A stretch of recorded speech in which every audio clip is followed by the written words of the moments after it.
My 16th session. I have been a life endowment member of the NRA for many years.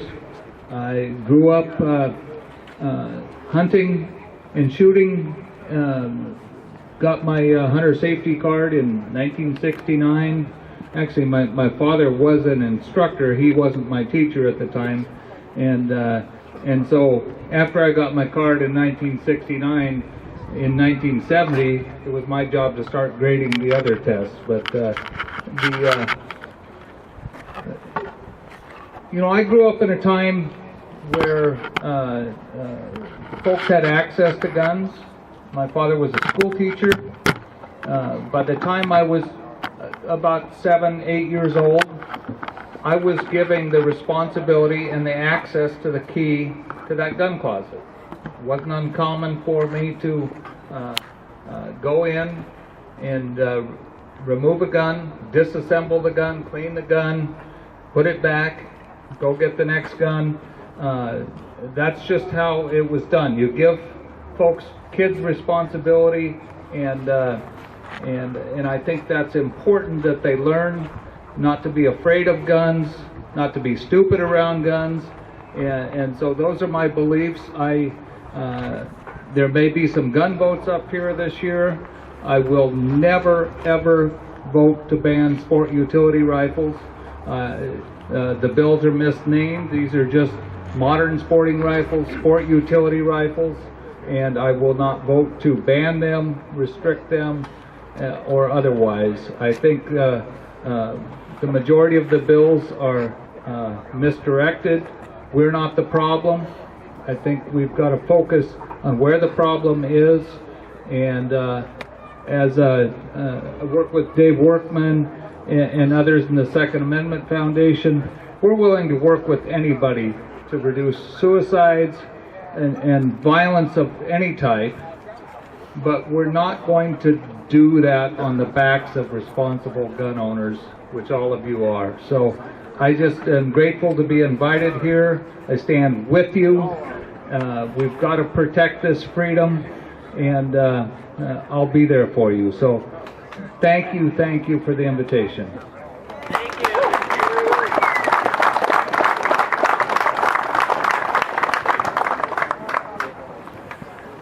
Okay, big thanks to Brian Blake for coming out here. It's not a partisan issue. We need to work with all of our representatives, whether they be Republicans or Libertarians or Democrats, to make sure that they know that it's not. So, the next person that the next representative that I'm going to go ahead and have speak here, he's the one that took on the Lieutenant Governor when he decided on his no carry at all in the gallery rule this year. While I'm talking about that, I want to make sure that everyone knows, while we can't carry in the gallery, and there are some senators that are beyond that, if you can't get to your senators going through the gallery, you're carrying a firearm, call your senators up and have them come down to meet you. All right? So I'm going to have Senator Phil Fortunato come out. Thank you. Thank you for the opportunity. So I was just doing an interview with the News Tribune, and I said, today is the safest day to be at the Capitol. So, and you'll notice, well, the Lieutenant Governor banned guns in the gallery, but he didn't ban guns on the Senate floor, so if anything happens, I could still shoot back if that's but we're not trying to take away your gun rights. You just can't carry your gun here, you can't carry it there, you can't carry it here. Well, what the heck are you supposed to do if you want to come to the Capitol, go on a legislative tour and all that stuff? So, you're supposed to leave your gun in your car. So now what we've done with the increase in car break-ins and this and that, what we've done is we've increased the potential for bad people to get their hands on stolen guns. So now the Department of Licensing, for some reason, even though state law says you can't disclose concealed carry, the holders, they have asked the Lieutenant or the Attorney General who's not exactly in our camp, whether or not they should release that information. So I said, okay, what you are doing is you are giving a list. I mean, the whole reason you want to conceal carry is, I don't want you to know if I have a gun. And I said, they call that tactical surprise. I go, but I don't want you to know I have a gun. So now we're going to publish a list of everybody that may have guns in their household. So I'm a bad guy. I now have a list of all the potential places where they may have guns. The guy's putting my family at risk for potential break-ins. But the flip side of that is also true. You ever see that sign? My neighbor doesn't have a gun. I go, so now I have a list of all the people that don't have guns in their house. So we are creating a list of potential break-ins and access to increased stolen firearms and things like that. So, you know, we will fight this stuff with our dying breath, but we do need you to respond to your legislators. I mean, thankfully, anybody here from the 31st District? Well, thankfully, I have a very good pro-gun district. If there is an anti-gun bill, I get 9,000 emails saying that they're opposed to this gun bill. I get 2 or 3 that say they support it. So I have a really good district.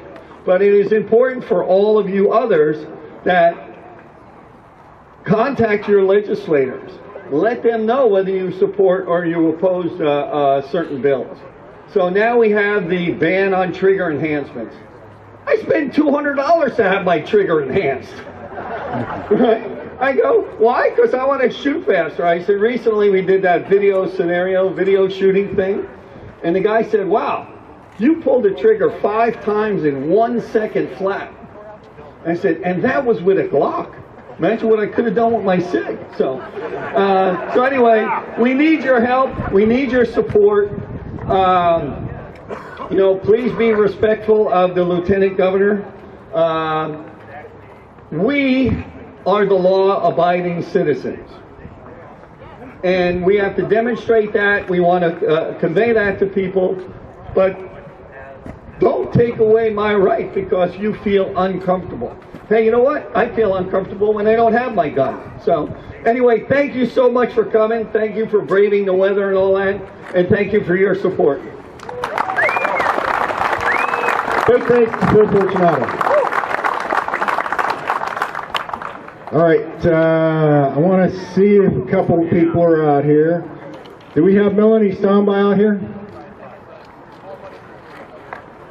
Melanie Stomba? No. Morgan Irwin?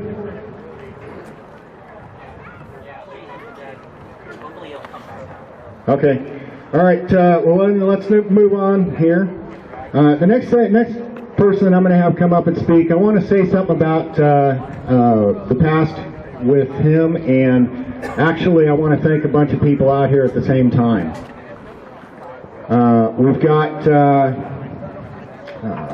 Peggy Head over here. We got Bob Bozarth back here. We have Alan Acosta. Is Carrie French here? Okay. Well, if she is here, or if she does show up, those are all folks that actually are founding members of the Gun Rights Coalition. They were all part of that first group that we sat down about 4.5 years ago or 5 years ago, whatever it was. 5 years ago, we sat down and had a conversation on the phone following a rally where we were, or actually I should say hearings, where we had people rally to come up here. And the 4 or 5 of us got on the phone and started making phone calls, and when we got here, we had this huge crowd going from the hearing rooms clear out way past the way past the circle out there in the back where it was of people going in. Okay. All right. Well, let's. You need to get in here right away. Okay. Well, let's go ahead and before I was going to have Bob Bozarth come up. I'm going to get Morgan Irwin. He showed up here to go ahead and speak first. Then we'll get Bob Bozarth out here. All right. Morgan Irwin. putting this on, and thanks everybody for coming down. I know it's a long drive, but it's very important.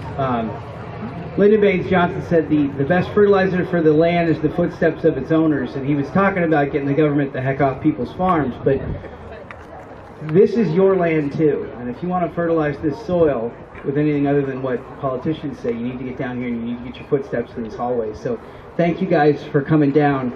But just real quick, can anybody tell me what this is? It's 40 rounds of freedom, and you know why I need it? Doesn't matter. It's mine, and I can have it because it's America. Thank you guys for coming out. This is important. You need to be out. You need to be out often, and you need to be vocal about it. Thank you very much. I got to get to a meeting, but I really appreciate everybody coming down. Thank you. Another big thanks for Morgan Irwin. Okay. All right. So back to what I was talking about here. I also want to, for those people that are out here that are founding members, I want to send them a big thanks. I also want to send a thanks to a few other people out here as well. We got Shauna down here on the legislative table, 2 tables down. She came out. She stepped up this year to take charge of the legislative table when we had no one else to do so. So she's now part of the Gun Rights Coalition. We have Chris Erickson. Chris Erickson, where you at? Up on the steps up here. Chris is kind of. I had a heart attack about 2 years ago, and when I had my heart attack, I wanted. Well, I already had been working on it, but I wanted to make sure that there was someone that knew everything and knew how to make sure that the Gun Rights Coalition continues on no matter what happens to me. Chris Erickson's the man. We got Alan Acosta that set up a whole, spent a whole bunch of time setting up the speaker list, setting up the speakers, coming out here, getting people organized. We've got Mike Hull, our public relations groups. He's been, I think this is his 3rd year out here helping us. So these are all part of the Gun Rights Coalition team leaders. They're the people that make sure that these events happen. Now, who is the Gun Rights Coalition? Us. Everybody. So someone answered correct up there. It's us. It's all of us. It's all of us. The team doesn't work unless every one of us is out here. So let's go ahead and get Bob Bozarth out here. He is, like I said, one of the founding members, and he also was running for county commissioner down in Lewis County. Bob, would you like to come up?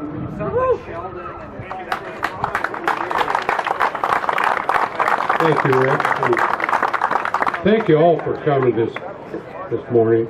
One thing that's kind of nice is when we've been here in the past, it's been in the 30s and we've all been a little bit colder than we are today, and God blessed us with some pretty decent weather. So we can be thankful for that. I have a question for all of you. Is your Attorney General of the state of Washington trying to turn you into a felon? Yes. I think he is too. This all started, as Rick was saying earlier, back in January of 2014.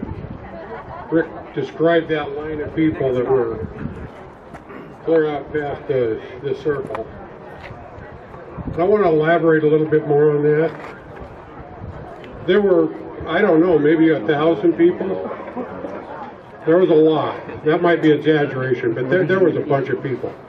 And we all got here real early in the morning because we wanted to testify. And little did we know that Gabby Gifford, a congresswoman from the state of Arizona, had brought her entourage down here at the request of Governor Inslee and Attorney General Ferguson. And when we were all standing in line for hours to get in there, what happened was, those of us at the front of the line, they sent Guido out to block the hallway, shove us all back, and open the elevator doors, where the entourage of Gabby Gifford charged through into the hearing room, and most of us didn't even get a chance to get into the hearing room. So these are the kind of games that they've been playing with us. And they're learning. And sometimes they're learning better than we are. The way you eat an elephant is one bite at a time. We've been fighting this thing for a long time. And they just keep coming and coming and coming. And they don't understand our rights are not to be infringed. We're not going to allow that to happen, are we? No. So,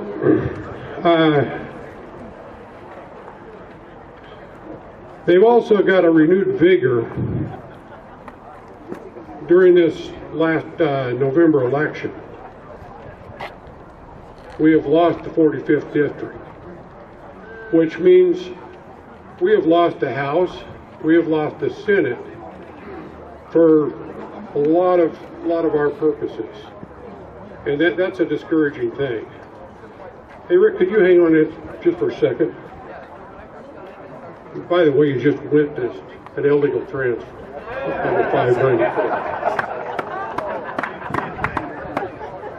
That's just how easy it is to break the law in this state. I did a little research the other night, trying to figure out exactly where we stand. And it's interesting that 43% of our Senate in this state is sponsored or co-sponsored gun legislation to take our freedoms away from us. 38% of our House representatives have sponsored or co-sponsored gun legislation to take our freedoms and our liberties away from us. And it's all backed up with a governor and an attorney general that is completely in support of it. So I want you to remember that when election time comes around. We have 8 different bills through the Senate and the House that are all meant to take our guns away, literally. And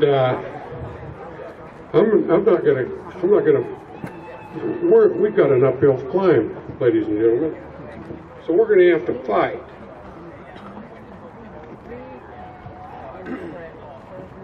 Anyway, I want to take my gun back. I want to tell you a little story about this gun. This is an old Savage 22, and the doggone thing holds about 16, 17 rounds. I can't remember the exact bill, but I think it's 55-55. If they pass that piece of legislation, I'm going to have to register this gun to comply. You know something? I ain't going to do that. I'm going to tell you right now that ain't going to happen. If they pass 55-44, then I will become a felon because I own this gun. It's repulsive, literally repulsive. My dad gave this gun to me when I was 12 years old. And I've thought thousands and thousands of rounds through it in 51 years. And quite frankly, the gun is nothing more than a keepsake now. The rifling is shot out of it. It don't have the accuracy of a 12-gauge shotgun. But I love the gun, and I'm not going to give it up. And I'm not going to give up any of the rest of my guns. I think what we need to do, we've got a lot of good people working very hard for us in the legislature. We've got people like Matt Shea. We've got people like David Taylor. The list goes on and on and on. But you know what I'm going to ask you to do? After we leave here today, politely go up and thank them people, and don't waste a lot of time on them. Because they're already our friends. They're on our side. What we need to do is go to the people that have sponsored anti-gun legislation against us, and we need to ask those folks why they think that they can violate the oath that they took to the Constitution of the United States, and even more emphatic, the Constitution of the state of Washington.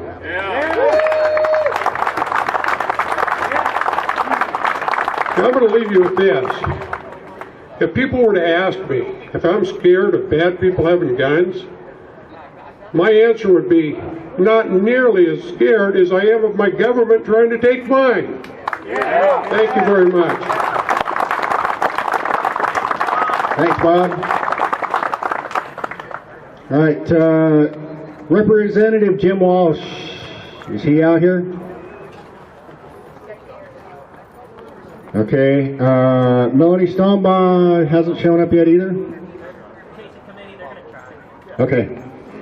All right, so the next speaker that I'm going to have up here is another one of our founding members that was on that original phone call when we started up the Gun Rights Coalition. She works with Act for America. She's a Navy veteran. Carrie French. We are so glad you're here, and I've got a few notes so that I don't ramble, but I just wanted to start with something that you probably recognize. A well-regulated militia being necessary to the security of a free state. The right of the people to keep and bear arms shall not be infringed. You all know that is the Second Amendment of the Federal Constitution. But what you may not have heard is much. The right of the individual citizen to bear arms in defense of himself or the state shall not be impaired. But nothing in this section shall be construed as authorizing individuals or corporations to organize and maintain or employ an armed body of men. That is our state constitution, Article 1, Section 24. That is our constitutional right. Infringe, impair. Those words are defined as to limit or undermine, encroach or weaken, damage, restrict, limit, curb, or check. Do you think some of our legislators need a vocabulary lesson? Yeah. I do too. I'm Carrie French. I'm a veteran, a patriot, a Washington state citizen, and obviously a woman. I cherish our constitutional rights and our natural rights because I understand biology. Unlike some people in this state, I know that I am not stronger than a man, and I believe in equality. The only way that I can be equal in a situation that could be dangerous to my safety is by having the choice to protect myself with a firearm.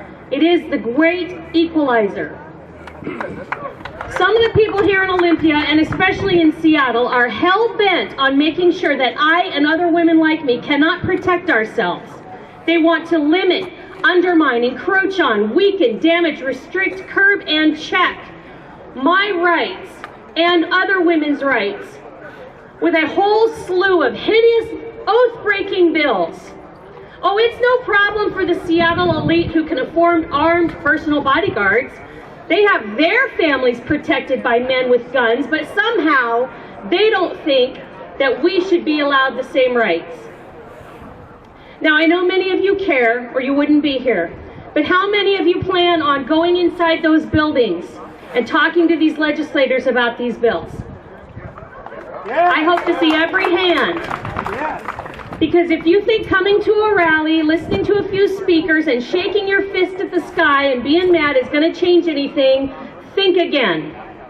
These people aim to disarm us.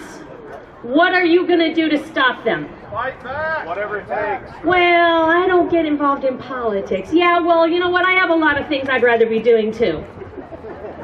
But that's irrelevant.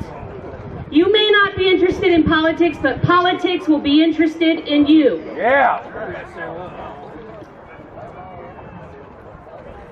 If you do not get involved, we will see our rights taken from us.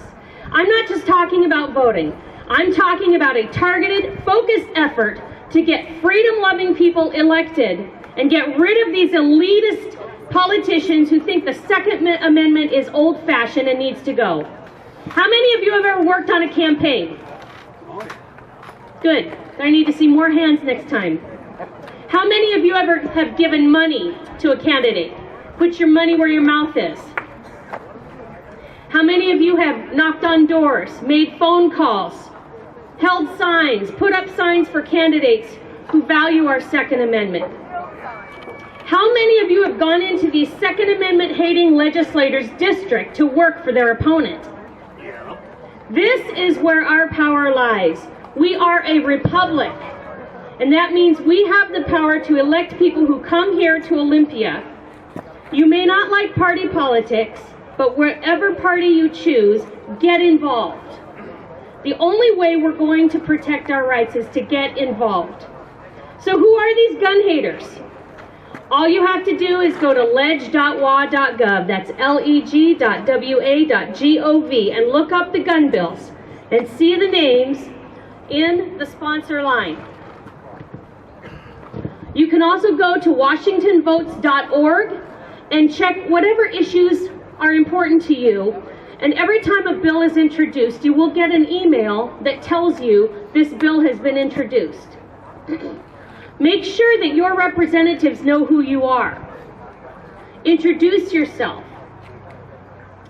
You can track the progress of these bills at ledge.wa.gov. All bills get a number, and then they are assigned to a committee. The committee chair is the person who makes sure they get a hearing or kills the bill in committee. Once the bill gets a hearing, then the members will vote to pass it out or let it die.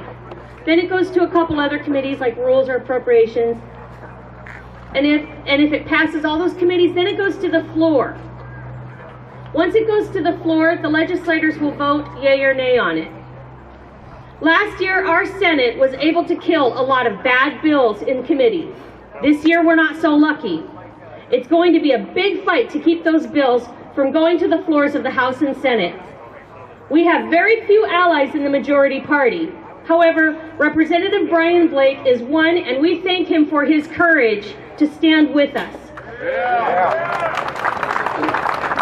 This is why elections are so important. We can never rest because the price of liberty is eternal vigilance. This is why we must turn out the vote, so get involved. Now, the NRA put out an alert on Monday, January 15th, this next Monday, at 10 a.m., the Senate Law and Justice Committee is scheduled to hear multiple anti-gun bills in the Cherbourg Building, Room 4, so that's on the other side where the senators are. Come early and sign in whether you want to testify or not. Register your opposition to these anti-American bills. Now, sometimes they play games, as Bob was just talking about. Sometimes they'll put the sign-in sheets outside, and sometimes they put them inside the room. But make sure that you sign one of the sign-in sheets. Even if you don't want to talk, just register that you are opposed to these bills. After the hearing, stop by your senator's office and let the legislative assistant know that you're here and you're concerned about these. Go by the committee chair's office too. Let them know that these bills must die. If you don't know who your reps and senators are, stop by that legislative tent over there and they'll help you figure out who they are. Make sure that you're nice and polite, because some people like to portray us as being crazy and gun-toting, brandishing, wanting to kill everybody. We don't. We want our rights.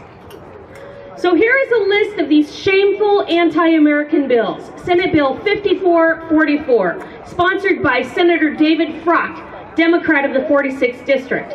This would impose a registration licensing system on commonly owned semi-automatic firearms and standard capacity ammunition magazines that bill proponents label as assault weapons and large capacity magazines. Every person who possesses, transports, manufactures, purchases, thank you, Wind,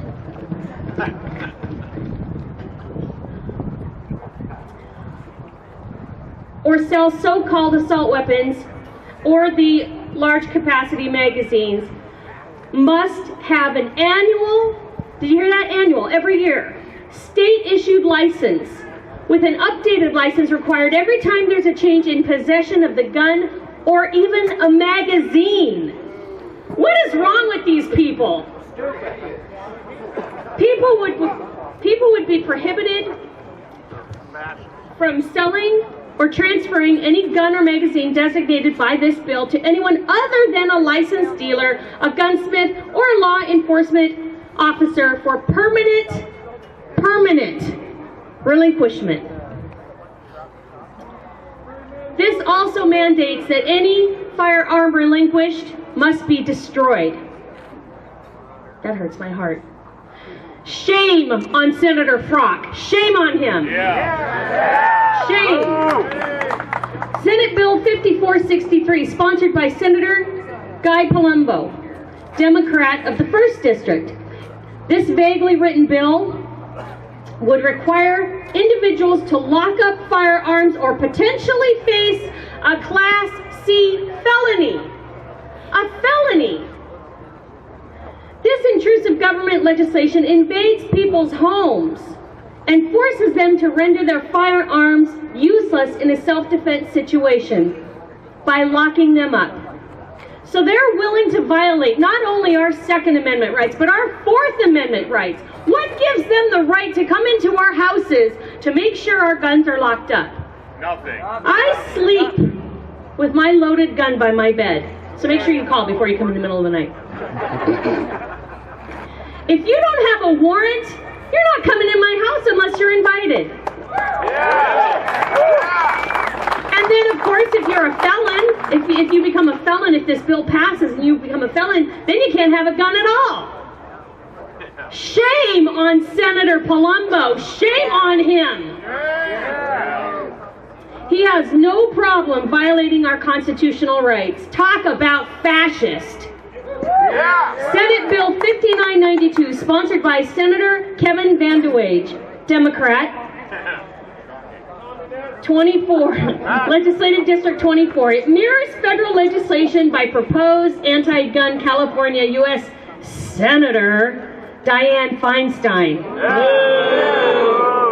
This would make it a crime to knowingly possess a firearm, accessory, or any other device, part, or combination of parts that is designed or functioned to accelerate the rate of fire in a semi-automatic firearm. Now, when I read this, I said, well, what do you need that for, right? Well, this would criminalize firearm modifications such as competition triggers, muzzle brakes, and other ergonomic changes that are commonly done by law-abiding gun owners to make their firearms more suitable for self-defense, competition, hunting, or even overcoming a disability. So Senator Van de Wage has no problem making the vulnerable even more vulnerable. Shame on him, too. Senate Bill 6049, again sponsored by Senator Frock, is another bill that's targeting the large capacity magazines. It would prohibit the possession of ammunition magazines holding 10 or more rounds, with limited exceptions. Those allowed to possess these large capacity magazines would be required to lock up their ammunition magazine or face criminal charges. So I ask you, what is the point of having a gun if you have to lock it up? Keep your ammunition separate and locked up as well. In a self-defense situation, you're not going to have time to go unlock those things, load, and defend yourself. But remember, it's always for the children. Yeah, sure. But the most dangerous bill, Senate Bill 6146, sponsored by Senator Rebecca Saldana, Democrat, Legislative District 37, would abolish Washington's firearm preemptive statute. Now, what is that? That is a statute that was passed in 1983 that gives sole authority of the state's firearm laws to the legislature, where it belongs.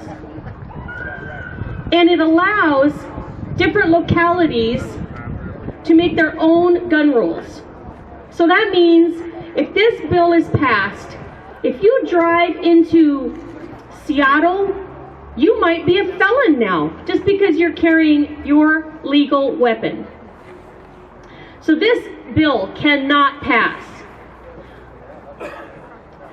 Furthermore, the Second Amendment rights are guaranteed to all citizens regardless of where they live and protects against the infringement of rights of citizens who live in places controlled by anti-gun elected officials like Seattle.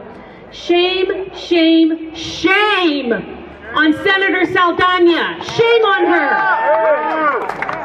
So remember, what day are the hearings? Monday. This coming Monday. 10 a.m. Now, make sure you keep track, because on ledge.wa.gov, sometimes they'll change the day or the time of the hearing. So make sure you keep track of that. These tyrants cannot succeed. Stand up, show up in their districts to campaign against them. Get organized with other constitutional patriots. If you need help learning how to do that, you can talk with any of the speakers here. You can talk with Rick, you can talk with Peggy Hutt over there. But we have to show up. Because gun control is anti-constitutional, anti-American, and it's plain old racist and sexist. Founding Father George Mason said to disarm the people was the most effectual way to enslave them. One of my favorites, Samuel Adams, said the Constitution shall never be construed to prevent the people of the United States, who are peaceable citizens, from keeping their own arms. Thomas Jefferson wrote in the draft of the Virginia Constitution of 1776, "No free man shall ever be debarred of the use of arms." At the first annual address in 1790, George Washington said, "A free people ought not only to be armed, but disciplined." And my favorite founding father, Patrick Henry, said at the Constitution Ratification Convention of 1788, to guard with jealous attention the public liberty, suspect everyone who approaches that jewel. Unfortunately, nothing will preserve it but downright force. Whenever you give up that force, you are ruined. The great objective is that every man be armed, everyone who is able might have a gun. That was Patrick Henry. Yeah. Yes. While Senators Frock, Van de Wage, and Saldana, you are hereby on notice. We are suspicious of you for approaching our liberties, and we will not go down without a fight. Yeah. Yeah. You want to test our resolve? Do so at your own political peril. Remember, go inside today, show up on Monday, testify, talk to our legislators, thank the ones that support our Second Amendment rights, try to persuade the ones who don't, because we can never, ever, ever give up. Thanks for listening.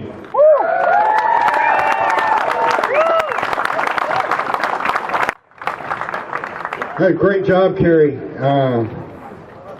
Well, she outlined the things that we need to be talking about with them today. Now, I want to make a note about that preemption one. That preemption one, that's a pretty big deal. And they really want to get that done, because once they are able to do that, then they can slowly whittle away at our rights, one city at a time. Furthermore, once they've got one or two cities, then they cause us to be leery about carrying in the first place, because we're afraid we might be, crossing some imaginary border, and all of a sudden our rights don't apply anymore. Well, we can't have that. Can't have that. Terry also mentioned getting involved. Okay, the first thing is we got to vote. Now, who's to blame for where we're at right here, right now? We are.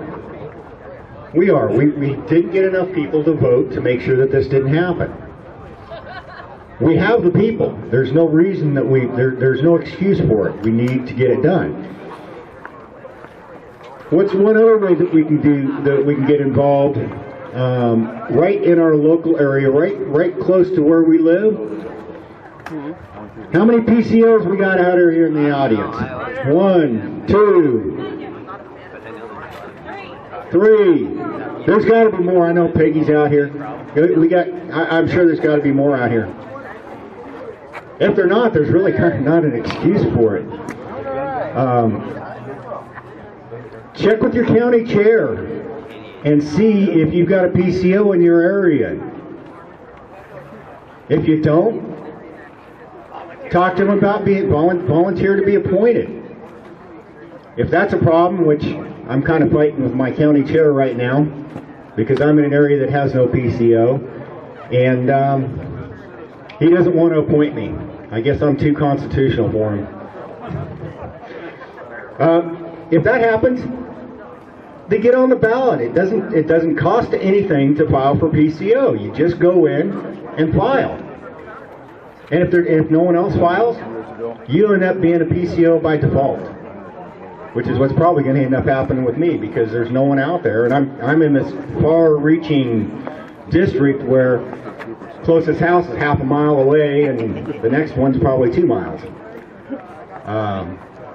So when it comes around filing time, I'm going to file for election as a PCO. But a lot of you don't even have to do that. All you need to do is get a hold of your county chair and see if you have a PCO in your district.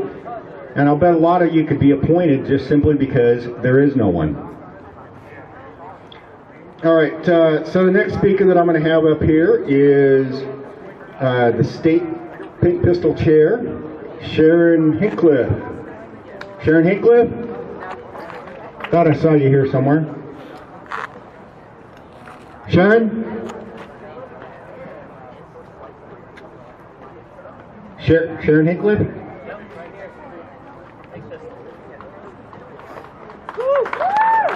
Give her a big hand.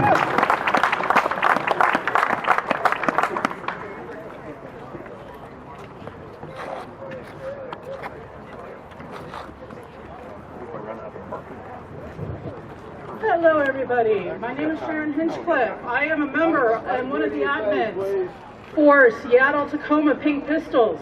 I am also a member of the National African American Gun Association. I am also a member of Blue Line family over 100 years. My family has stood to protect the citizens of the country. I know that the only way to protect yourself is to carry. Governor Inslee, you are appalling on your saying that it is safety that you vote for these, when the U.S. Supreme Court has ruled repeatedly that no individual citizen has the right to expect the police to respond when they call 911. The Seventh Court of Appeals has also stated that the citizens do not expect to have any expectation of protection from the government, whether it is a madman or a criminal who wishes to attack them. Your stance on civil rights is appalling, and any infringement on the Second Amendment shows that you are a racist, sexist, bigot. Stop this with the infringement on the Second Amendment. You state that you want licensing, you want registration. The Supreme Court has already ruled that that is infringement, for you are doing the same that the Southern blacks did during the 1960s and before that, to prevent African Americans who were newly freed as slaves from voting. You are doing the equivalency of literacy tests and poll taxation. Stop infringing the Second Amendment. Thank you.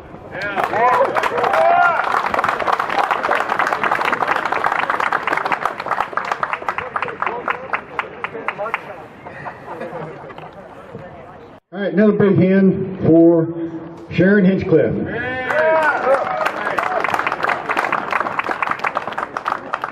Do we have Isa Klein out here? Kevin, Isa Klein? Melanie Stombaugh out here yet? Jim Walsh? Okay. All right, the next person that I'm going to have out here is kind of this is kind of something near and dear to me. How many of you out here carry a firearm every day? Okay, I expected that. How many of you out here carry a firearm every day openly where everyone can see you? Okay, not as many there. I know that there's a tactical advantage to concealing your firearm. That way you've got a tactical, well, when you respond, no one's gonna know about it. Well, I prefer to open carry. The reason I prefer to open carry is I don't ever want to have to be in that situation. I don't want to ever have to tactically use my firearm. Deterrent value, yes. That's exactly why I do not want to hide my firearm. I want someone to know if they see me that I'm prepared to defend myself. I'm gonna let Rob Stratton come up, and I'm gonna let him talk more about that.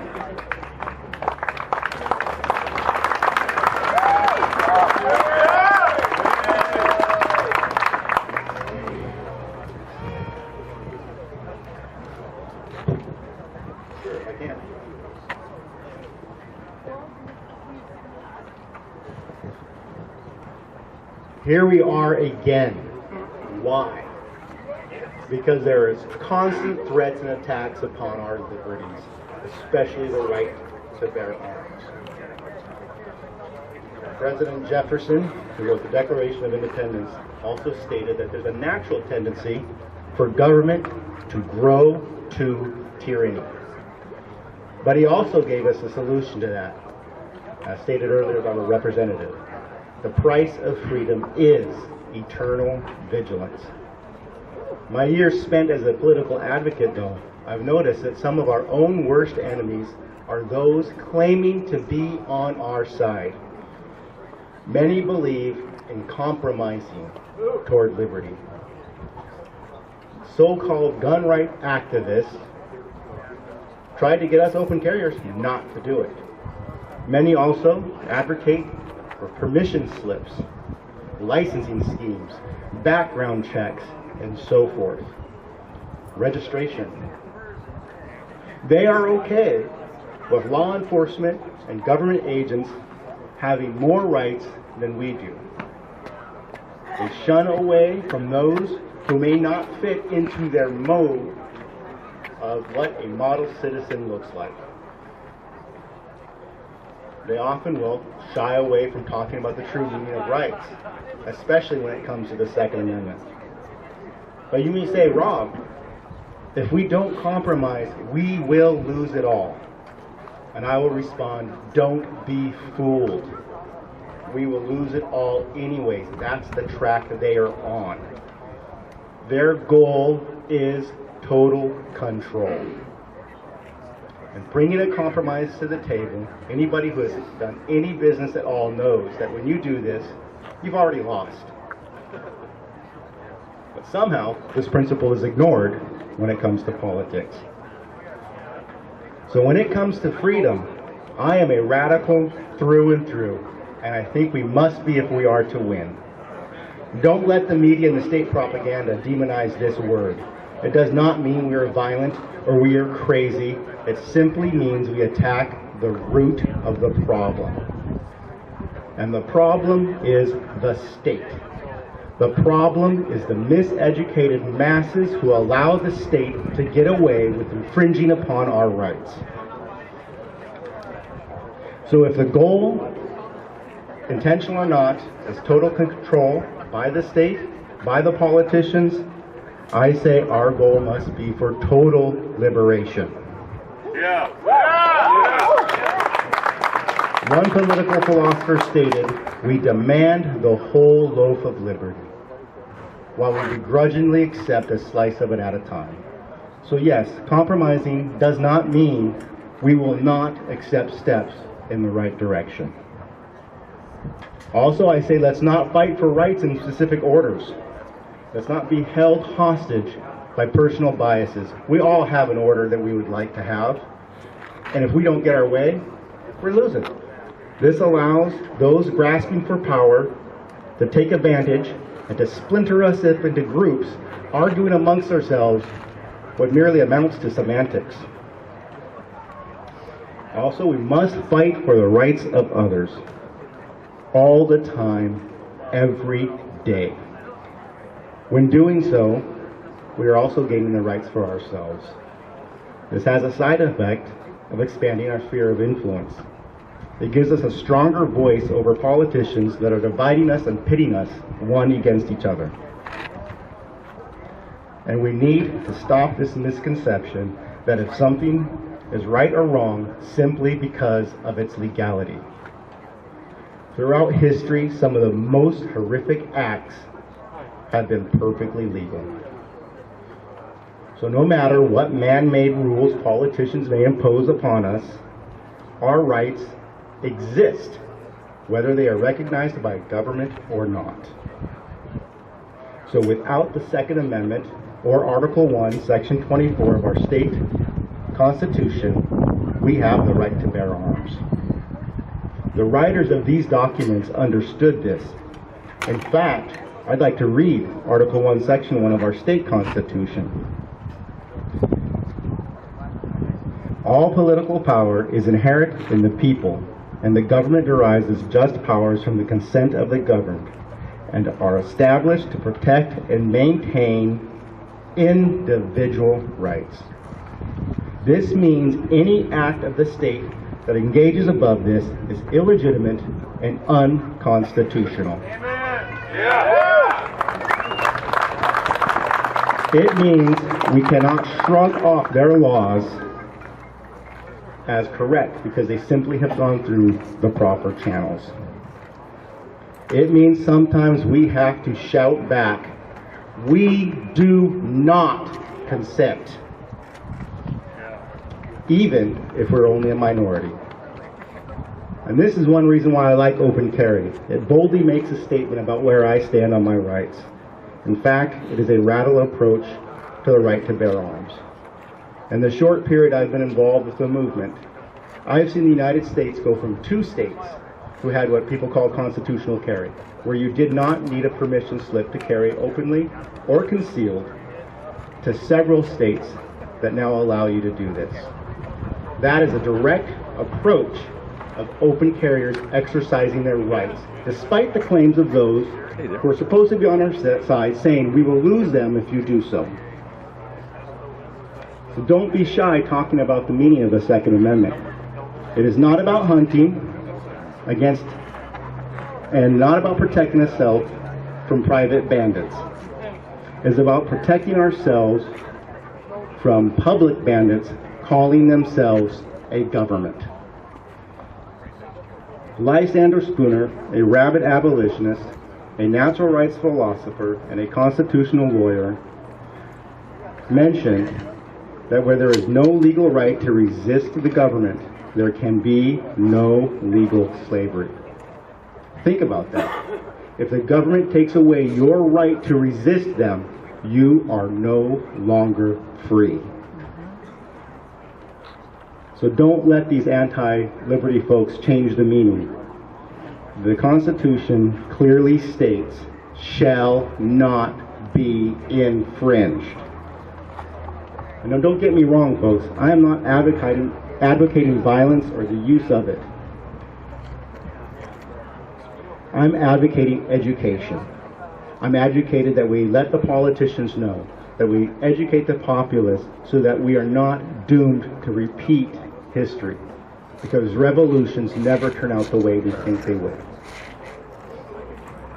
To illustrate this, I grew up in a single mother household with very little father figures.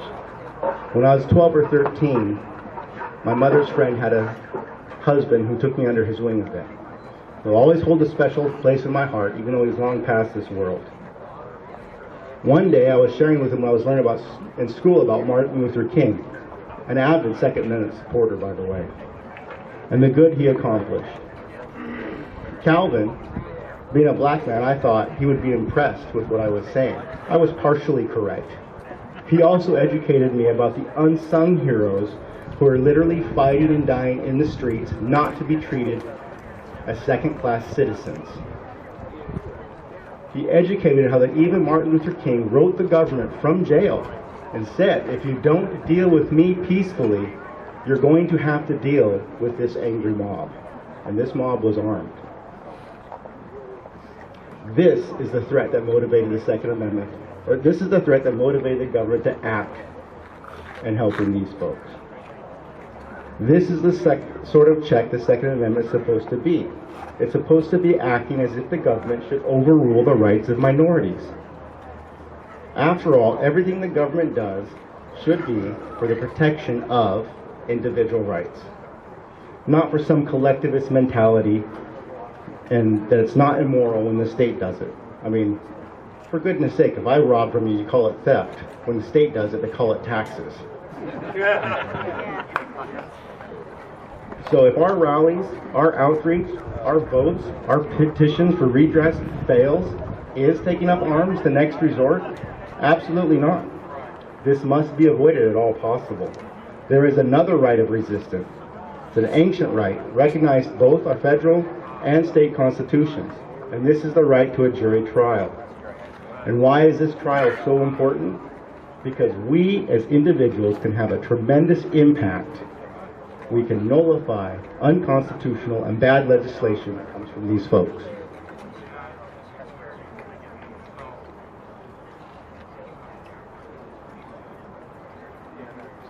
We as individuals have this right. Do not let them take it away from us. Lysander Spooner, who I mentioned earlier, saw the right to bear arms and the right of a jury trial as being equivalent, when he recognized that where there is no legal liberty, there can be no legal freedom. So I say this is a more effective way of resisting the government than any other thing we have.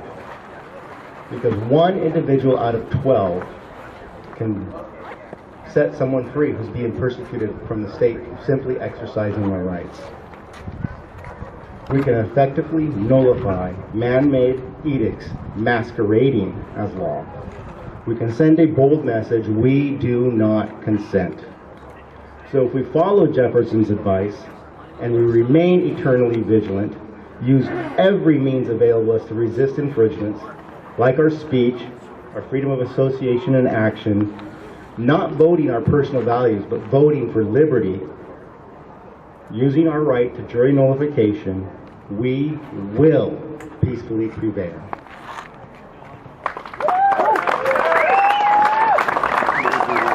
Great job. Thanks very much, Rob Stratton. All right. If you're standing in a store, someone walks up, pulls a gun, I mean, what are you going to do? If you believe our anti-gunners, I've got a hood. you call the police, just dial 911, right? I mean, after all, when seconds count, the police are minutes away. Now, it's not to diss our police, because our police, they really try hard, but it's just unreasonable Made that last night. to expect them to be there. We can't carry them around in our back pocket. It's not hanging over the picture either, right? And some of them are even constitutional and believe in our rights just as much as we do. I'm going to venture to guess that most of our state police up here at the top of the steps, they believe it too. The next person that I'm going to have come up and speak is someone that we know is constitutional, and he's a deputy sheriff. Good to see the bundles go out. Nathan Hockett.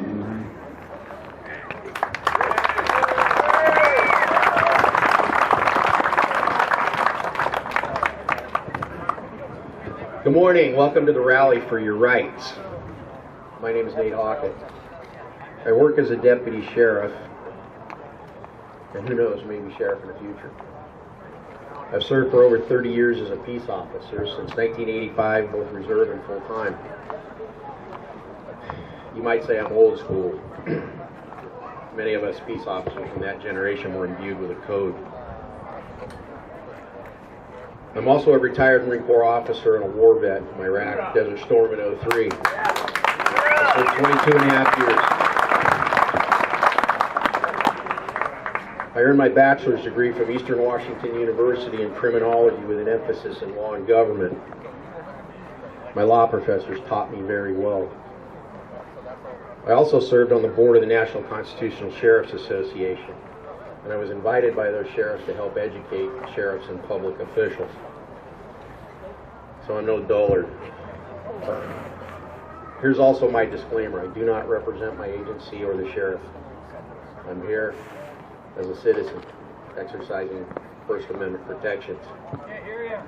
Do you have any veterans out there? All right, welcome. Thank you. We all swore an oath. That same oath that all the elected officials, public servants and appointees swore. I am an appointee. I have never renounced that oath, and I will give my life if needed. So this is the rally for our rights. So let's talk about that. The U.S. Constitution is supreme law. So is the state constitution. Both frame the basis for the formation and structure of government in this country.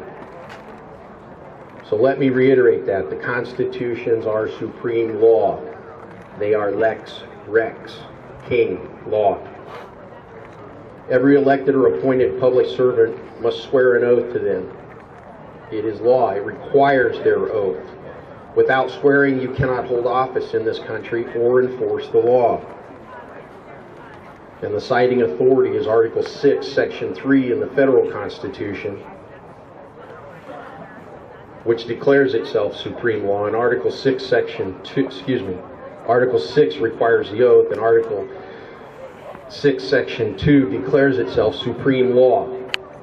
And I think our elected officials have forgotten that portion of the law. What is also supreme law is the Bill of Rights. Actually, it's a Bill of Protections, because in 1789, not all the states would ratify that Constitution until they had a Bill of Protections, right? Which was then ratified in New York in 1791. So just to be clear, the Bill of Rights or Bill of Protections is part of the Constitution and supreme law. We have no constitutional rights. You have inherent rights. Governments do not have rights. People do. They are in you based on the nature of your birth on this earth.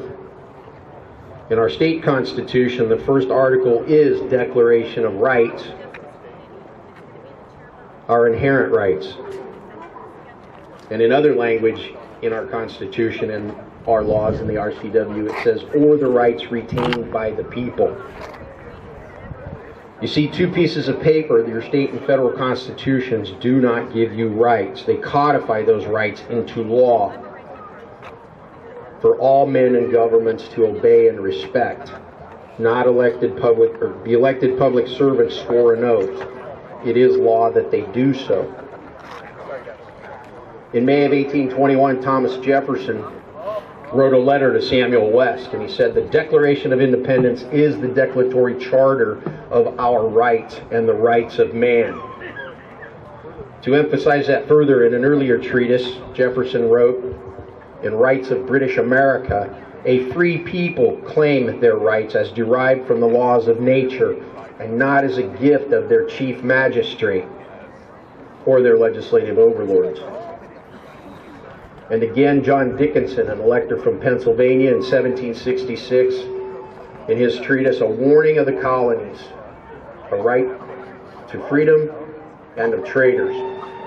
Rights are not annexed to us by parchments and seals, providence, which establish the laws of nature.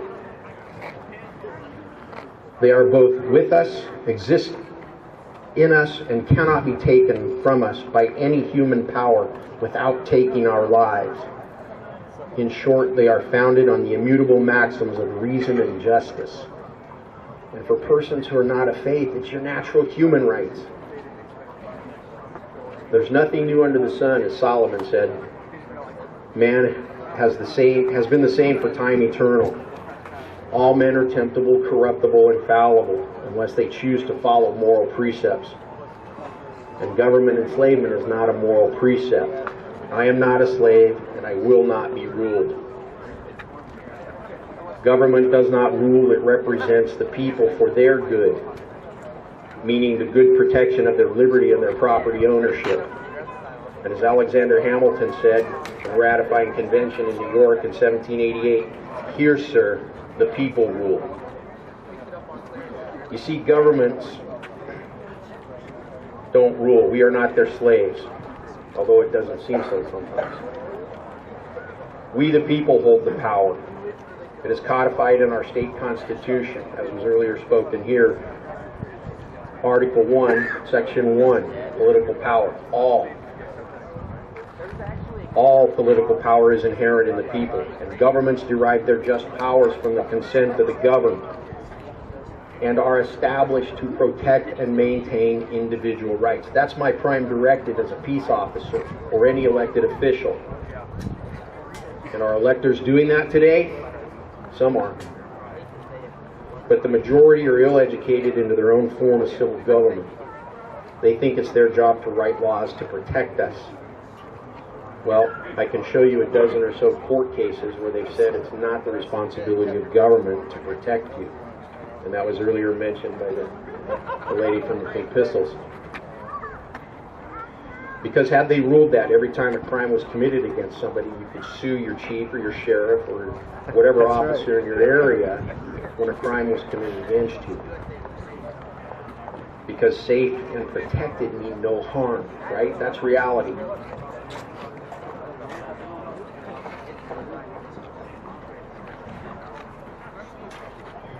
The government is bound by oath and law to protect our rights, nothing more. There is no safe. Reality tells us safe and protected mean no harm. But they in government think it's necessary to write these laws. William Pitt in 1788 said, "Necessity is the plea for every infringement of human freedom. It is the argument of tyrants and the creed of slaves." Government is our creation. It did not create itself. Men came together to form civil societies and create ordered liberty and govern themselves. The creation never rules over the creator.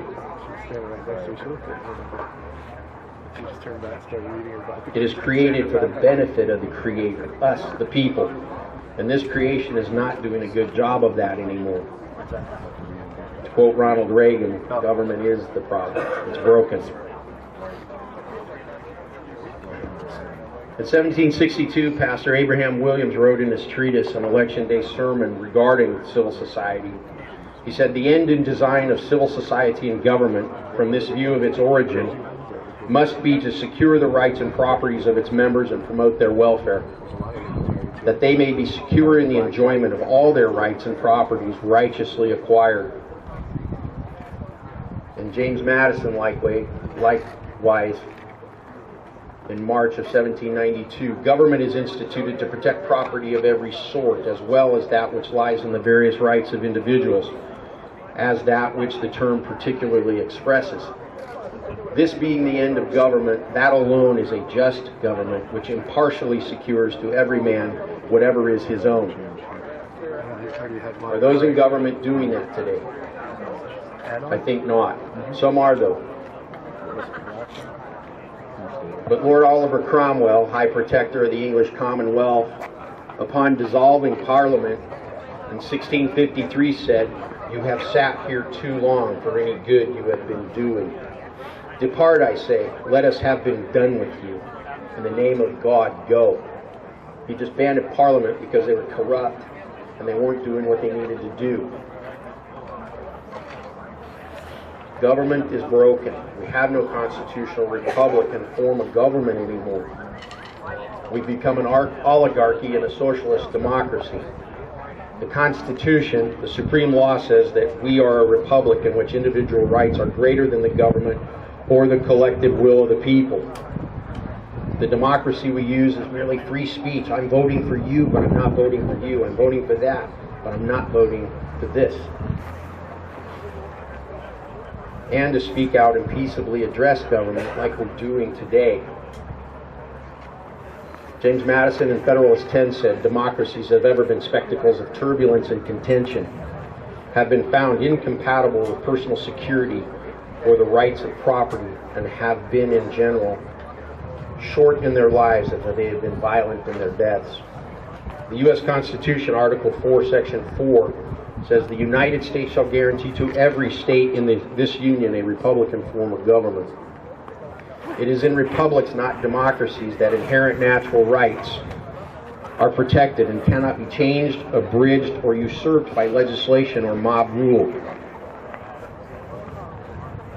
Examples of those usurpations and abridgments are illegitimate laws like I-594, or having to pay for permission to carry a firearm concealed.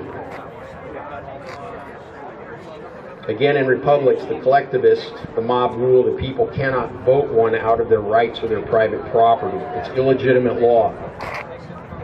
I buy and sell my arms privately at will. Albert Gallatin, an elector in the Constitutional Convention from Pennsylvania, said in a speech in October 1789, the whole of the Bill of Rights is a declaration of the right of the people at large or considered as individuals. It establishes some rights as individual, as unalienable, which consequently no majority has a right to deprive them of. Agreed? And because we are a republic, 594 is not law. It's illegitimate, and this body needs to repeal it. Yes.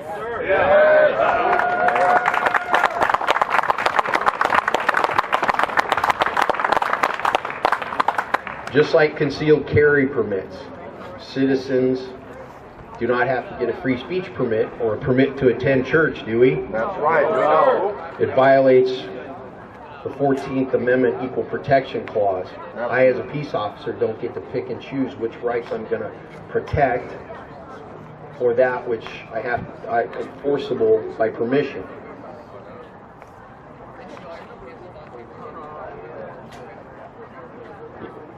You see, the courts have ruled in the past on these issues. Here are some little-known Supreme Court cases. Stare decisis, right? Or stare decisis et non quieta movere. It's a Latin term which means to stand by decisions and not disturb settled matters. Yeah, we could use more of that. Yeah. But before I share the cases, I need to share what Chief Justice Marshall said in his opinion in Marbury versus Madison in 1803. Because he was telling the courts even they had to abide by the Constitution. The particular phraseology of the Constitution of the United States confirms and strengthens the principle supposed to be essential to all written constitutions, that a law repugnant to the Constitution is void. That's right. And that courts, as well as other departments, are bound by that instrument. Absolutely. So there you have it. Even the judiciary is bound by the Constitution. And so are other government departments. One I can think of is building and planning. But these other cases, Norton v. Shelby County, 1886. I'm not going to list the location in the law diaries. An unconstitutional act is not law. It confers no rights, it imposes no duties, affords no protections. It creates no office. It is in legal contemplation as inoperative, though it has never been passed. Murdoch v. Pennsylvania, 1943. No state shall convert a liberty into a license and charge a fee therefor. Amen. Your gun permits? Yeah. And in Shuttlesworth v. City of Birmingham, Alabama, 1963. What was happening in 1963 in Birmingham? Civil rights. The court ruled if the state converts a right, liberty, into a privilege, the citizen can ignore the license and fee and engage in the right or liberty with impunity. Absolutely. And here's one for us peace officers. Everybody knows Miranda, 1966. Where rights secured by the Constitution are involved, there can be no rulemaking or legislation which would abrogate them. But the Supreme Court also gave a warning in Summer v. Bueller, 1875. All persons are presumed to know the law. If they act under an unconstitutional enactment of the legislature, they do so at their own peril, and they must accept the consequences. My advice is never give up your rights. Exactly. Never. So you see, no one has to obey illegitimate laws. The courts, the judicial branch, doing their proper job at the time, ruled correctly in these cases. But you see, this is where the executive branch comes in, the peace officers. It's the only branch with enforcement authority. We have three separate and co-equal branches where one rules not over the other. And all are equally tasked by oath and law to protect and maintain your individual rights. Our own state constitution, Article 1, Section 1, which Article 1 is Declaration of Rights, declares that governments are established to do those things. If we in the executive branch uphold our oaths and maintain our fealty to the constitutions and not enforce illegitimate laws, we protect people. We protect their rights.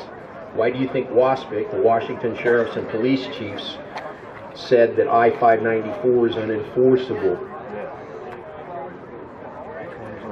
Because it's not law, and they have a duty not to enforce illegitimate laws. I, as a peace officer, do not have to enforce illegitimate laws that this body ratifies.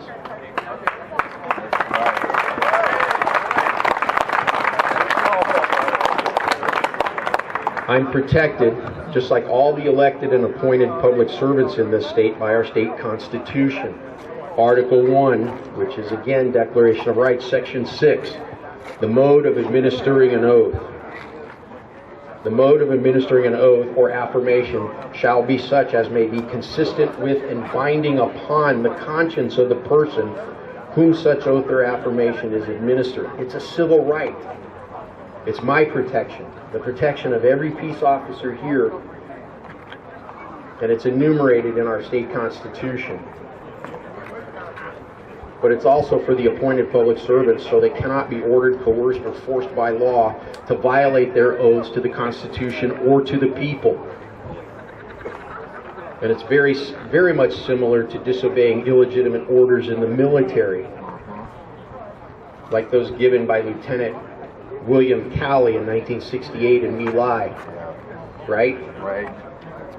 The military murdered 150 civilians in My Lai, a little village in South Vietnam.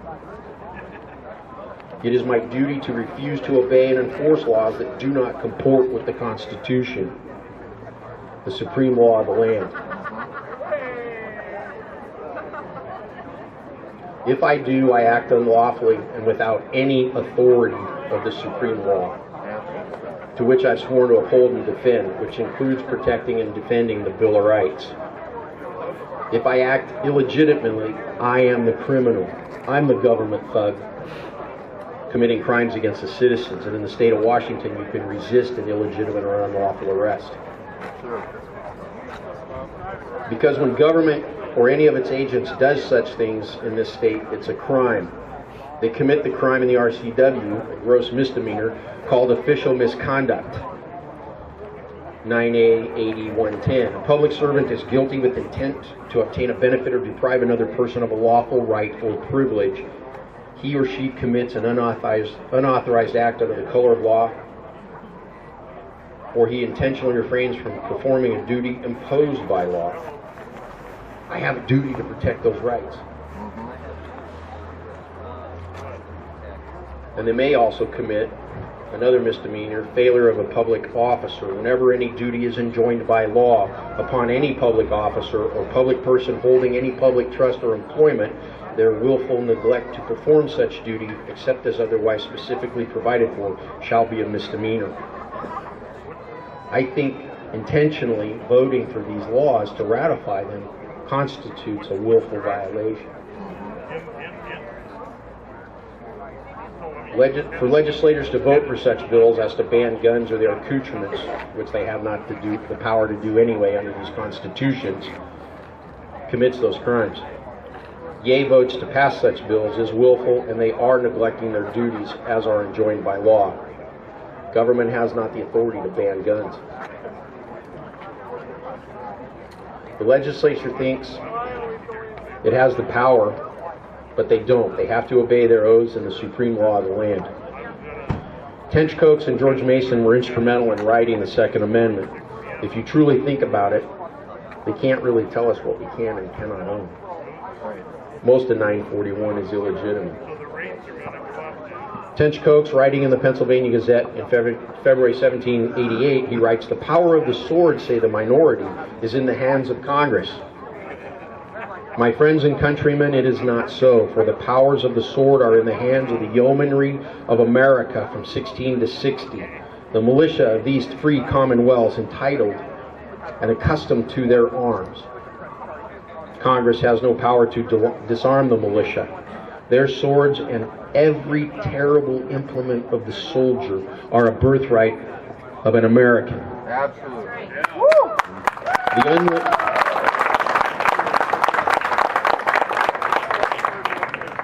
The unlimited power of the sword is not in the hands of either the federal or state governments, but where I pray God, it shall ever remain in the hands of the people. Yes. And further, Tench Coates, as our civil rulers, not having their duty to the people before them, may attempt to tyrannize, as the military forces which must be occasionally raised to defend our country might pervert their power to the injury of their fellow citizens. The people are confirmed by the next article in their right to keep and bear their private arms. As a peace officer who served as entry and counter marksman on a special response team, these bills before this body are horrifying to me. That elected officials, elected public servants would even consider their ratification. And let me ask those quislings who are sponsoring these bills, are you willing to go through the door ahead of me? Make them vote for you. Exactly. That's right. I doubt it. But I will not obey or enforce illegitimate laws. And I pray that if any one of these bills passes, the veterans and the citizens in our state would band together to resist them and stand against those who would attempt to enforce them. Hear, hear. Hear, hear.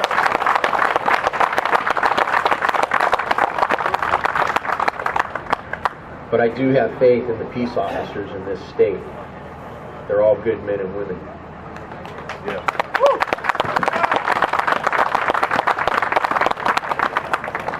Americans and Washington state citizens will never allow themselves to be disarmed or made to register their guns or made to lock up their private arms inside their homes where they have a Fourth Amendment protection. Never. The bottom line is that any government in the history of the world that has disarmed its people has eventually oppressed them and murdered them. And government agents cannot use the Nuremberg defense. I was just following orders. Befehl ist Befehl, Kameraden. Orders are orders, comrade. The Nazis and the Soviets did such things. You are a Jew. You cannot own guns. You cannot own business. You cannot work. You cannot own property. Get this on the truck. We have a train there. Right? Right. Yeah. Right.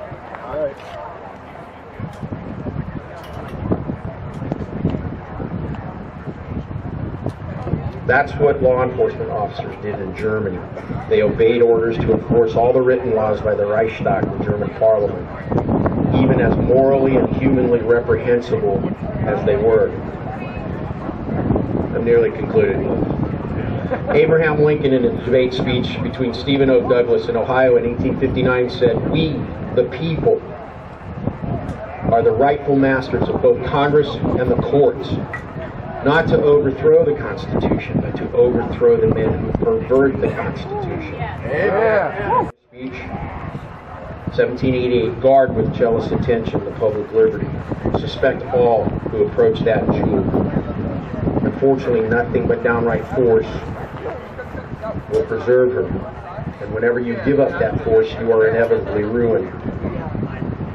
The civil institutions in our nation are in shambles. We are unmoored from our constitutional foundations, and we are ruled by the arbitrary, capricious will of men rather than the rule of law today. This is our government, and we must treat it like we own it, because we do, holding our elected public officials accountable to us. Justice William Peterson, in his opinion in Van Horn v. Lessee, he wrote, "What is the Constitution? It is the form of government delineated by the mighty hand of the people. by the mighty hand of the people, in which first principles of fundamental law are established. The Constitution is certain and fixed. It contains the permanent will of the people and is the supreme law of the land. It is paramount to the power of the legislature and can be revoked or altered only by the authority that made it. That authority is on loan to government, to the elected public servants and the appointed ones like me as a peace officer. And when I retire, I am going to give it back, and I pray I can say, I hope I've been just and righteous in the use of that authority. Amen.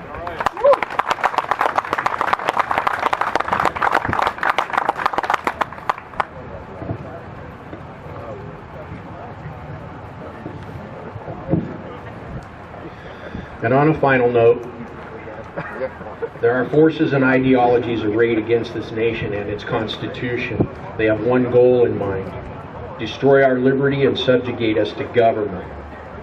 Antonio Gramsci, an Italian communist of the Frankfurt School variety, said, "The civilized world has been thoroughly saturated with Christianity for 200 years. Any country grounded in Judeo-Christian values cannot be overthrown until those roots are cut.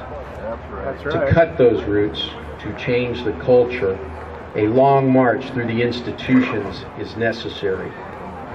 That is from his letters from Prison Notebook. He was imprisoned by Mussolini, an Italian fascist. In our state, a review of RCW 981 might be worth a look. There are individuals in this government right now that do not subscribe to a constitutional government. And it will only be with God's almighty hand of providence that liberty prevails. Thank you for your time, and I appreciate your indulgence. Well done. Well done. Thanks so much. And thanks, Nate, too. Is he still back there? How you doing? I mean, he is a learned man, and he is full of good insights and references to the Constitution and court decisions that have really confirmed our rights in this land. And Nate, I hope you've got all that stuff up on the internet. It needs to be there. It needs to be there. Well, thanks. I'm Jim Walsh. I'm from the 19th District, which is Aberdeen on down to Longview out on the coast. And you heard from my seatmate, Brian Blake, a little earlier today. We're a part of the state that recognizes the importance of what you all are doing here. So thank you for coming and turning out on the steps. Especially on a rainy day like this. It's a test of your commitment to the cause, and I'm glad to see you here. Thank you, yes. Anyway, I guess I'll just touch briefly on the points you've heard from the other speakers so far today. Remember, it's hard sometimes in this day, in this age, to defend what's right. You get mocked, you get ridiculed, you get turned down from this place or that. But rest assured, what you are doing here is the right thing. And to defend and publicize to other people the foundational rights that give American citizens and Washington citizens their power to express their preferences for public policy, for our public engagement, and for the matters of our public institutions, this one included, is essential. You are the guardians of liberty in this state. That's right. That's right. You are the protectors of our fundamental rights. Thank you. And it is so important that we remember, even when we're a few gathered on a rainy day, that liberty and true democracy starts at events like this. So thanks for coming, and I'm really impressed to see the crowd here. I mean, this is a diverse crowd. We have people from all ends of the political spectrum, libertarians and others. We have First Nations here. We have pink pistols somewhere here, over there.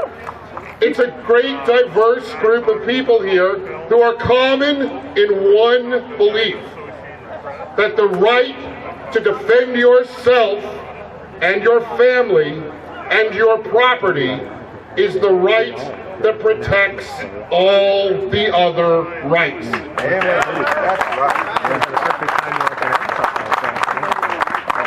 So thanks again for turning out. Know that in the 19th we've got you covered here, but as the others have said too, go speak to your representatives. Go speak to your state senators. Remind them that this handful of kind of goofy bills that we're going to see that want to push the old, stale agendas that we all recognize and know are not good for the people of this state. They're not good for the state itself, and they're not good for a strong and vibrant nation. You know, thanks. Our state constitution, in some ways, is even stronger than our federal constitution on the rights to own and keep arms. And one of the things that our state constitution points out is that it is a protection of the state itself for individuals to be armed and to use their weapons responsibly and in an educated and informed way. That from your empowerment over your own life and your own property and your own circumstances comes the power, comes the authority to the state and to the nation that makes this place strong. So remember that. Keep that in your hearts, keep that in your minds, and keep doing what you're doing. Thanks so much. All right. Thank you very much, Representative Walsh. Someone just stopped me and said that they had just visited with Ed Orcutt, and he wanted to send a message saying that he supports our rights. I would caution everyone, when our representatives say they support our rights, make sure that they actually do. I see it all the time when people say, well, I support your right, but. Yeah, that's the big but. As soon as we hear but, they don't. He's not here. All right, let us hope our weapons are never needed. But do not forget what the common people knew when they demanded the Bill of Rights. And armed citizenry is the first defense, the best defense, and the final defense against tyranny. If guns are outlawed, only the government will have guns. Only the police, the secret police, the military, the hired servants of our rulers. Only the government. And a few outlaws. I intend to be among the outlaws. That's from Edward Abbey in 1979, and I agree 100% with that. All right, the next person that I'm going to have up here is Brian Barnes with Whatcom Open Carry. I'd like to say something about that. We have an open carry group down in Vancouver that I started. They've got one in Whatcom County. If you're an open carrier, or you're just you're not sure if you want to open carry or not, either try and find out if there's a group in your area, or try and start one. Get together with a few people. I mean, when we started down there, we didn't have a whole bunch of people, but we got a pretty good group. We had an event here last year where we had about, I think, 60 people that showed up. So anyway, Brian Barnes, Whatcom Open Carry. All right, thank you, Rick. Good morning, Patriots. It is so nice to see people out here in the rain. It just shows that liberty has no season. We're all out here for the same reason. Now, I've heard a lot of people talking today about holding those politicians' feet to the fire, and I agree 100%. But the one thing I want to talk to you about today is not about those bad people in Olympia or those bad people in DC. It's those bad people next door to you. We've got a lot of friends, we've got a lot of family members out there who just don't understand. They're anti-gun, but they're just misinformed, and it's our job to talk to them, because that's really where we're going to win the battle. Right. So what we need to do is get out there and talk to these people in a very friendly and open way. They're not really anti-gun, they just don't realize it. They're anti-violent murder. Anybody else out here anti-violent murder? Yeah. I think that's a goal we can all get behind. So we're looking for those commonalities with those people. And then once we start talking to them and they understand, oh, this isn't an evil, crazy person. This is a normal person who happens to own a gun talking to me about this. We can tell them, hey, what is gun control? My fellow citizen of color. It's something that holds you back. Gun control was started to keep guns out of the hands of black people. Black people who are being lynched in the South, where I'm from actually. I'm from Tennessee, where the Klan started, and it was some of my forefathers who were hanging black people. And when they started shooting back, we said, no, we can't have that. We got to take those guns away. Well, now, black people in this country are buying the narrative of gun control makes them safer. No, it makes them far less safe. Let's give them the tools back to defend themselves in their own homes, in their own neighborhoods. I hear a lot of women out there. We've got the million moms against every other thing out there saying, oh, guns are bad. Come on, ladies. This is the one thing that makes you equal to me, that makes you equal to Tiny over there. You think most women can defend themselves against me in an alleyway? Probably not. But you know what? If they've got a gun, they've got a chance. So all the feminists out there who say, oh, we're anti-gun, that's the most feminist tool in your arsenal, pardon the pun, is a gun. That's the only way this woman and this woman and this woman is going to be able to protect themselves against the predators out there. And they are out there. Not just the DC ones, but the ones in the alleyway. That is your protection. We need to reach out to our sisters and let them know the security of owning a gun. We also need to talk to our gay brothers and sisters and say, hey, you know, you guys are buying the narrative that guns are bad. What group of people need guns more than gay people? Show me a more oppressed group in this country. I don't think you can. They're the ones that are pulled behind trucks. They're the ones that are hung in Wyoming. These are the people that are attacked. So reach out to them and say, hey, my gay friend, you are the one that needs a gun more than me. Let me show you. Let me take you shooting. Let me show you what it's like. Go talk to Sharon about pink pistols. Let's bring these people into the family and into the fold in a nice and polite way, as we always want to do. And that is where we will really win the battle, because not only will we turn them into patriots, but they will also vote for more patriots. That's all I got to say. Thank you guys for fighting the good fight. All right, thanks a lot. Okay, next person I'm going to have up there. We're going to knock it through. We've only got two more. We're going to try and wrap this up real quick. We got Chief Ben Charles, Lower Elwha Trial. Okay. Thank you, folks. It's good to see you again. Good morning, warriors. Warriors. My first canoe we made for our canoe journeys back in 1993 was called the Elwha Warrior. And we only want to be standing with warriors. And that is what I'm seeing in front of me. I just really appreciate the transparency of people and their directness that are speaking here today. And I want to thank everybody that's here. In front of me, I see determined and relentless people. I know you may have been labeled, let's see, bullheaded and stubborn, but those aren't healthy words. So I want to relabel you with determined and relentless. Doesn't that give a different flavor?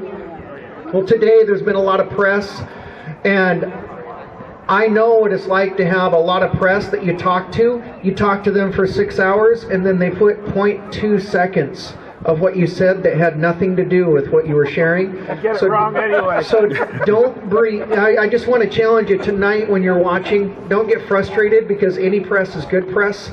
It's bringing attention to what we're doing here. And our job while we're here is to provoke thought.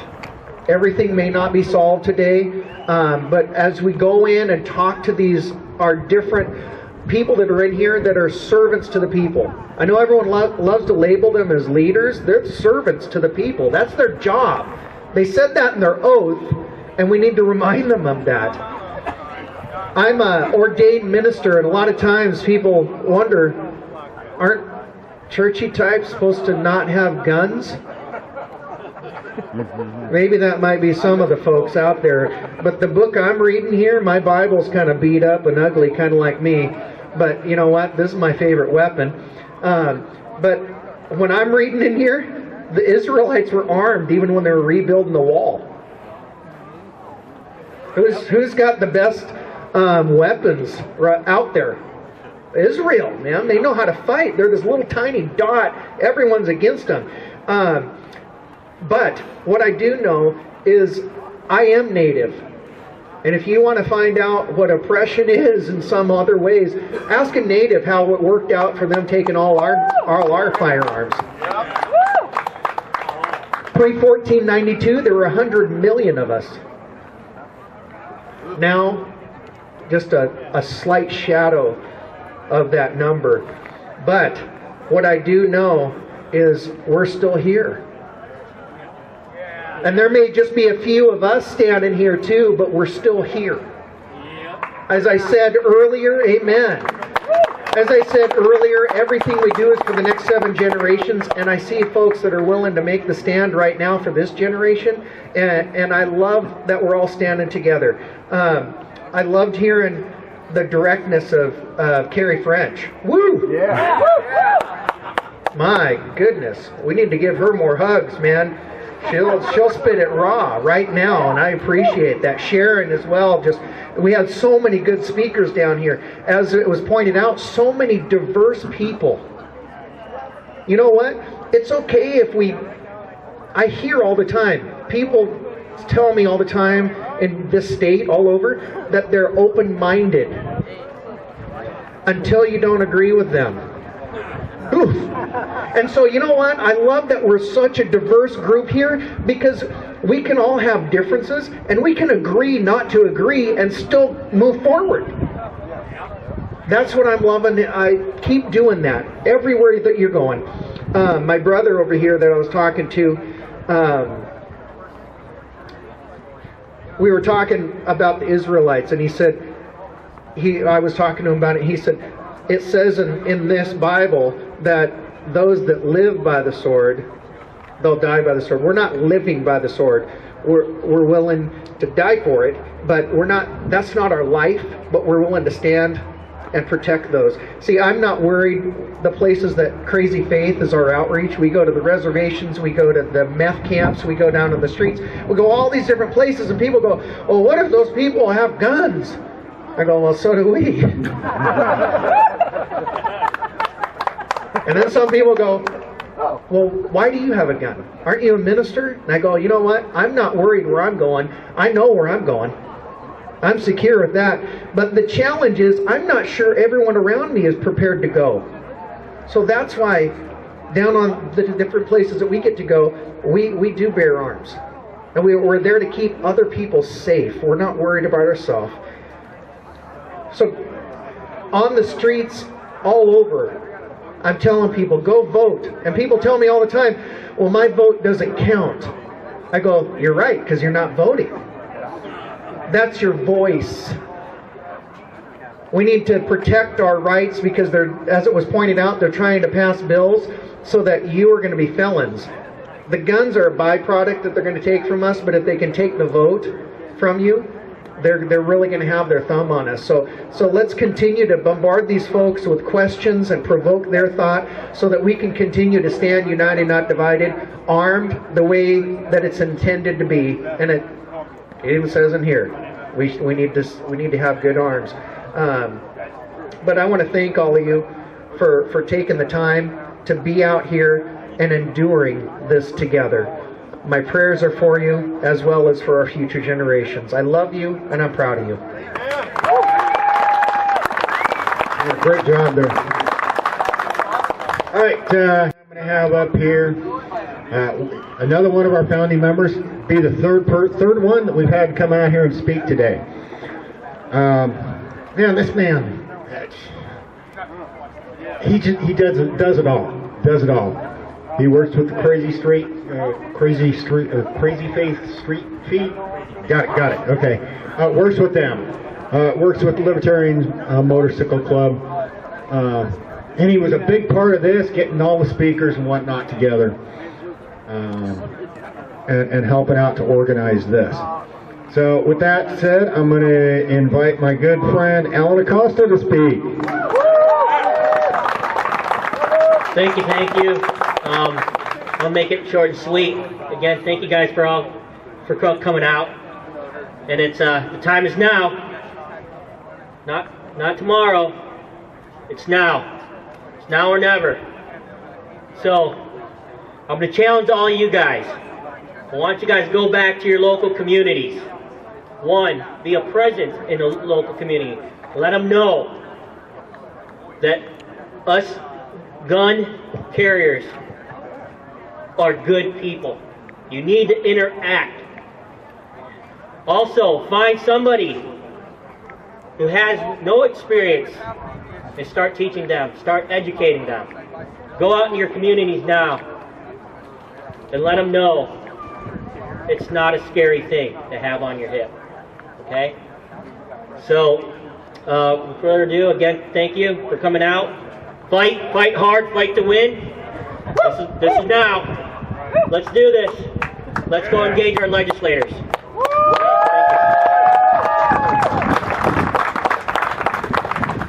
All right, we'll wrap it up then. Be sure to stop at the legislative table. Get in and talk to your representatives. You might stop and talk to our vendors over here if you got a minute. Coffee and whatnot, that's all donations, so you might drop $1 or $2 or whatever in a donation bin there for them. They bring that out here. All they ask is donations. That's what makes sure that we have them out here every time. All right? Stay safe, and let's get in and talk to our representatives.